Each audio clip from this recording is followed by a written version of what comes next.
They whispered about the old man in the corner booth. He came every morning, same black coffee, same seat, same silence. Some said he was poor. Some said he was lonely. No one guessed he owned more than half the city. And no one imagined that, today, the truth about him, and about this diner, would bring everything crashing down. The smell of burnt coffee clung to the air that morning, heavy and bitter, mixing with the quiet hum of tired conversations. The diner was small, the kind of place where the tiles were cracked, the booths sagged with age, and the neon sign outside flickered like a heartbeat on its last breath. At the counter, a waitress moved slowly, her hands wrapped in faded bandages. Every cup she lifted trembled in her grip. Every plate carried was a quiet battle. Yet her face held no complaint, only the silence of someone used to pain. An old man sat in the corner booth, his coat worn, his eyes sharp despite the lines of age. He had been coming here for weeks, always ordering the same black coffee, always watching. He noticed details others ignored. The way the girl's shoulders flinched whenever the manager barked. The way she forced a smile when tips fell short. The way her bandages grew darker each day. That morning she dropped a plate. It shattered on the floor, and the manager's voice cut through the diner like a whip. "Stupid girl. You can't even hold a plate." The room went still. Patrons looked down at their food, too cowardly to interfere. The girl bent down, gathering shards with her broken hands, blood staining the cloth. Her silence was louder than any protest. The old man's jaw tightened. He had seen enough. Her name was Mariah.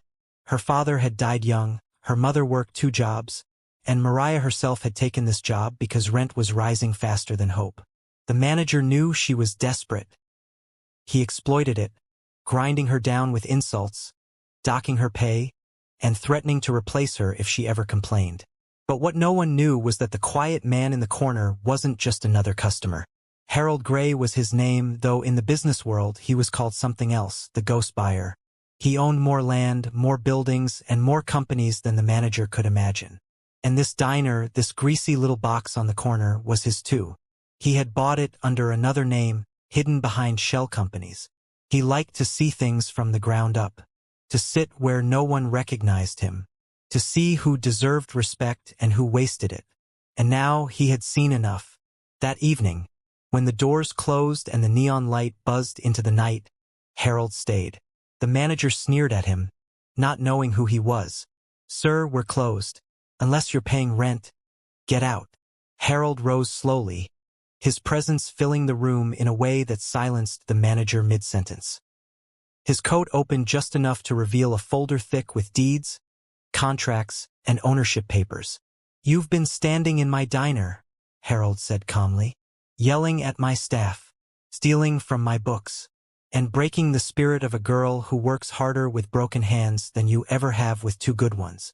The manager's face drained of color. Harold laid the folder on the counter.